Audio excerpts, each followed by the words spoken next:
Good morning student, welcome to online class. In today's class we will discuss about the fundamental forces in nature. तो अपने को different type of forces है जो nature ਦੇ ਵਿੱਚ exist ਕਰਦੀਆਂ ਉਹਨਾਂ ਦੀ ਆਪਾਂ ਇੱਥੇ ਗੱਲ ਕਰਨੀ ਹੈ। ਕਹਿੰਦੇ we know that force is an effort in the form of push or pull। ਤੇ ਕਹਿੰਦੇ ਆਪਣੇ ਕੋਲ force ਹੈ ਜੋ ਆਪਣੇ ਕੋਲ push or pull the form ਦੇ ਵਿੱਚ ਹੁੰਦੀ ਹੈ required to move a body। ਤੇ ਕਹਿੰਦੇ ਜਿਸ ਦੇ ਨਾਲ ਆਪਾਂ ਕਿਸੇ body ਨੂੰ move ਕਰਵਾ ਸਕਦੇ ਹਾਂ और स्टॉप आ मूविंग बॉडी जहाँ अपने को जो बॉडी मूव करती पई उसनों की कर सकते हैं स्टॉप और डिफॉर्म ब्रेक द बॉडी और किसी बॉडी को अपने को ब्रेक करना या डिफॉर्म करना उसके लिए अपने को की रिक्वायर्ड है force. We realise the impact of force when somebody hit us. तो कहते अगर कोई अपने विच आके वजदा तो आपको पता जो उत्थे फोर्स का अपने को इंपैक्ट पैंदा है।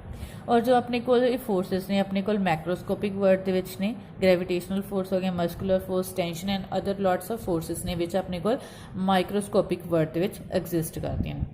और जो अपने को फोर्सिस आ रही ने बहुत कंपलैक्स ने इन्हों ड्राइव करना इन्हों का ओरिजन कितों आया इस डिस्कशन अपने को बहुत कंपलैक्स चली जाएगी। बट अपने को इतने सम फंडामेंटल फोर्सिस ने जो अपने को macroscopic as well as microscopic word के मतलब अलाउ होंदियां ने मतलब उस अपने को लैके चलते हैं भी वो अपने को लार्ज ऑब्जैक्ट लिए भी होने और स्मॉल ऑब्जैक्ट लिए भी नहीं।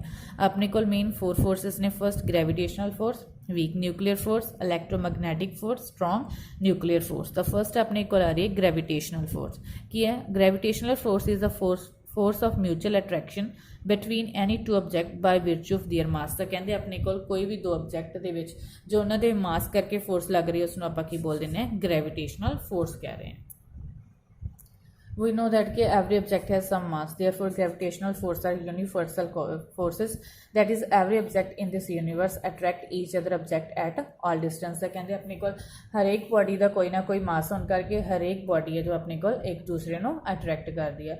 और इतने अपने को एग्जाम्पल्स दी हुई ने अगर अर्थ अपने को सन के अराउंड मूव करती तो अदर प्लैनेट्स मूव करते हैं तो ड्यू टू ग्रेविटी है। और अपने को मून और अदर आर्टिफिशियल सैटेलाइट अगर रिवॉल्व करते हैं अराउंड अर्थ तो वो भी अपने को क्या ड्यू टू ग्रेविटी और अपने और अर्थ के इन बिटवीन भी एक फोर्स एग्जिस्ट करती पई है।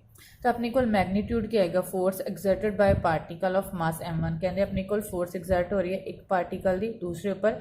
फर्स्ट का मास अपने को m1 है सैकेंड अपने को m2 है एंड दोनों अपने को r डिस्टेंस के ऊपर ने। तो न्यूटन लॉ के according F equals to G m1 m2 upon r square.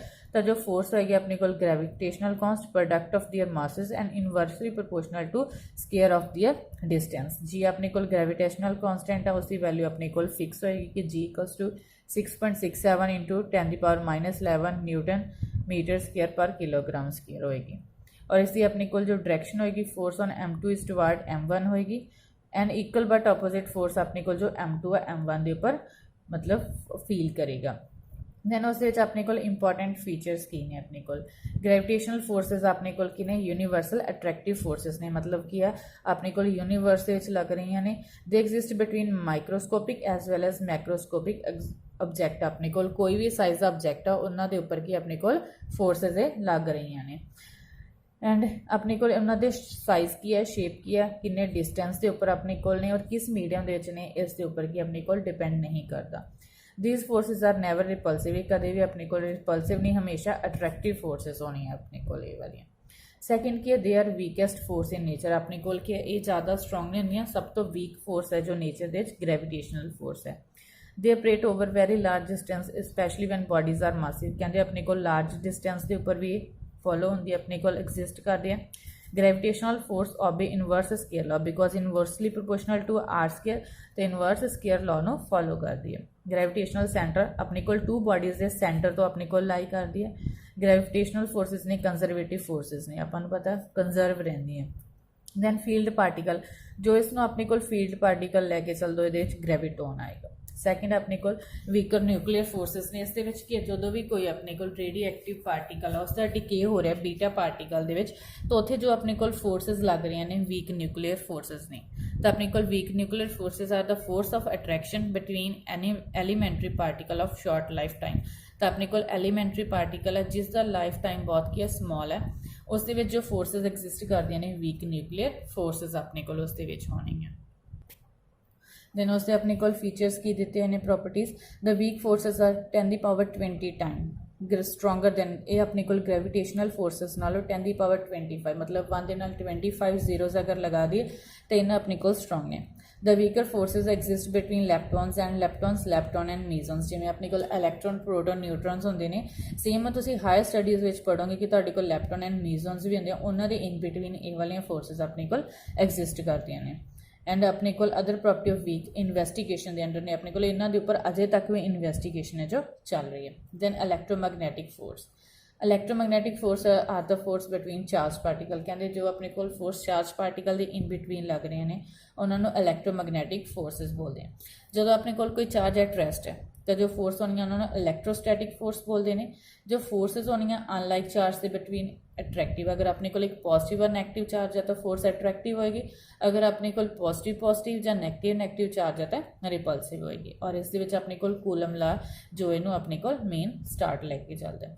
The charge is in motion produce कर रहे मैगनैटिक इफैक्ट। जो चार्ज रेस्ट ते सी इलैक्ट्रोस्टैटिक फोर्स और जो मोशन आ गया मैगनैटिक फील्ड उन्होंने आ गई। And magnetic field give rise to force on moving charge. तो मैगनैटिक फील्ड के करके अपने कोल के फोर्स एग्जिस्ट करते पे चार्ज के उपर।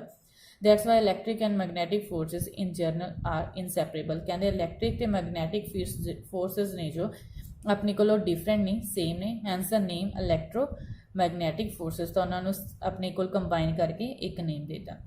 देन अपने को इसके लिए formula F equals to 1/4 pi epsilon naught Q1 Q2 upon r square. जो इतने Q1 अपने को चार्ज है फर्स्ट है ऊपर पॉइंट चार्ज के उपर और सैकेंड के उपर अपने को Q2 है। एंड दोनों अपने को आर डिस्टेंस के ने, एयर के भी हो सकते हैं, वैक्यूम के भी हो सकते हैं। तो अपने को कूलम लॉ ने एक्सप्लेन करांगे +2 क्लास। सेम जिमें ग्रेविटेशनल कॉन्सटेंट से अपने को 1/4 पाई एप्सिलॉन नॉट की भी अपने को एक फिक्स वैल्यू होएगी। And epsilon not is also constant, उन्होंने अपने को absolute electrical permeability of free space बोला जाता है। और अपने को जो स्मॉलेस्ट सब तो चार्ज होएगा चार्ज ऑन इलैक्ट्रॉन और प्रोटॉन इक्वल्स टू 1.6 × 10⁻⁻19 कूलम होएगा। और जो अपने को प्रोटॉन के उपर चार्ज है पॉजिटिव चार्ज है, इलैक्ट्रॉन के उपर नैगेटिव चार्ज होएगा। तो उन्होंने जो टोटल चार्जेस ने अपने को एन अपने को 1 2 3 अप टू सो ऑन किन्ने भी चार्जेस हो सकते हैं। एन अपने को इंटीजर मीनस पॉजिटिव नैगेटिव कुछ भी हो सकता है। एंड इसकी एग्जांपल देते हैं force between two surface of contact, frictional force, tension in spring. ये अपने को फर्दर एक्सप्लेनेशन इन्हों की हो जाएगी। आफ्टर दैट इन्हों के साइलेंट फीचर्स की है। They forces may be attractive और रिपल्सिव, दोनों चो कोई भी हो सकती है। Govern by Coulomb law which are similar to Newton. अपने को कूलम ने इन्हों स्टार्ट किया दिता इन्हें अपने को they obey inverse square law same are the square the inversely है। इलैक्ट्रोस्टैटिक फोर्सेस ने जो 10⁻36 टाइम्स स्ट्रोंगर ने ग्रेविटेशनल फोर्सेस के नालों। And they operate over distance which are not very large. अपने को के ज़्यादा लॉन्ग डिस्टेंस के उपर ऑपरेट नहीं करेगी। सेम ये भी सेंट्रल फोर्स अपने को कंजरवेटिव नेचर के और इसका जो फील्ड पार्टिकल होएगा फोटोन होएगा। दैन स्ट्रॉन्ग न्यूक्लियर फोर्सेज जो अपने को न्यूक्लियर के इनसाइड लग रही हैं। The forces that bind the neutrons and proton together in the nucleus. तो अपने को एटम है, एटम के अपने को इनसाइड न्यूक्लियस होंदा, न्यूक्लियस के न्यूट्रॉन एंड प्रोटॉन होंदा। उन्होंने जी फोर्स बाइंड करके रखती है उन्होंने आप स्ट्रॉन्ग न्यूक्लियर फोर्सेज बोलते हैं। और अपने को जो इसकी वैल्यू होएगी रेंज होएगी 1 फर्मी 10⁻15 मीटर तक होएगी। उस तो वड्डा अगर साइज हो जाता अपने को न्यूक्लियस का तो ये अपने को एग्जिस्ट नहीं करती। और जो ये फोर्सेस ने 2 प्रोटॉन और 2 न्यूट्रॉन और ये प्रोटॉन और न्यूट्रॉन के इन बिटवीन एग्जिस्ट करती है। दैन इससे अपने को साइलेंट फीचर्स की ने nuclear forces are strongest in nature. तो कहते अपने को नेचर के सब तो स्ट्रोंग फोर्सेस न्यूक्लियर फोर्सेस ने। They are 10⁻38 times stronger than gravitational force, 10⁻2 times stronger than electrostatic force and 10⁻13 times stronger than the weak forces। तो अपने को दस है किन्ना किसी तो स्ट्रॉन्ग है। Then nuclear forces are short range ने बिकॉज अपने को 10⁻14 मीटर तक एग्जिस्ट कर दी है। Nuclear forces do not depend upon charge on the nuclear. अपने को उत्थे पॉजिटिव चार्ज है नैगेटिव चार्ज है कोई डिपेंड नहीं करता बिकॉज ये 2 न्यूट्रॉन के इन बिटवीन हो सकती है, 2 प्रोटॉन भी हो सकता है और प्रोटॉन न्यूट्रॉन के in between. Nuclear forces do not obey inverse square law में ही ऑबे नहीं करती अपने को। After that basically attractive forces ने नॉन सेंट्रल अपने को इतने सेंटर में एग्जिस्ट नहीं कराना पैंदा। नॉन कंजरवेटिव फोर्स कंजर्व भी नहीं है अपने को। और इन्हों का जो फील्ड पार्टिकल है पाई मीजोन्स है। दैन अपने को टेबल दे शो किया फर्स्ट ग्रेविटेशनल फोर्स है relative strength 1, range infinite distance तक है, ऑपरेट करता all bodies in object in universe. अपने को अर्थ के उपर अपने को जो यूनीवर्स के कोई भी ऑब्जेक्ट है सब के उपर है। Then weak nuclear force 10⁻25 strength है। Very short sub nuclear size इन्ने साइज के एग्जिस्ट करती हैं। ਸਮੋਲ ਐਲੀਮੈਂਟਰੀ ਪਾਰਟੀਕਲ ਇਲੈਕਟ੍ਰੋਨ ਤੇ ਨਿਊਟ੍ਰੀਨੋਸ ਦੇ ਵਿੱਚ ਐਗਜ਼ਿਸਟ ਕਰਦੇ ਹਨ। ਇਲੈਕਟ੍ਰੋਮੈਗਨੈਟਿਕ ਫੋਰਸਿਸ 10 ਦੀ ਪਾਵਰ 36 ਇਨਫਾਈਨਾਈਟ ਆਪਣੇ ਕੋਲ ਰੇਂਜ ਹੈ, charge particle inside. Strong nuclear force 10 की पावर 38, वेरी शॉर्ट में न्यूक्लियर साइज 10 की पावर -15 मीटर तक। And in nucleus heavy elementary particle के इनसाइड है जो एग्जिस्ट करते हैं।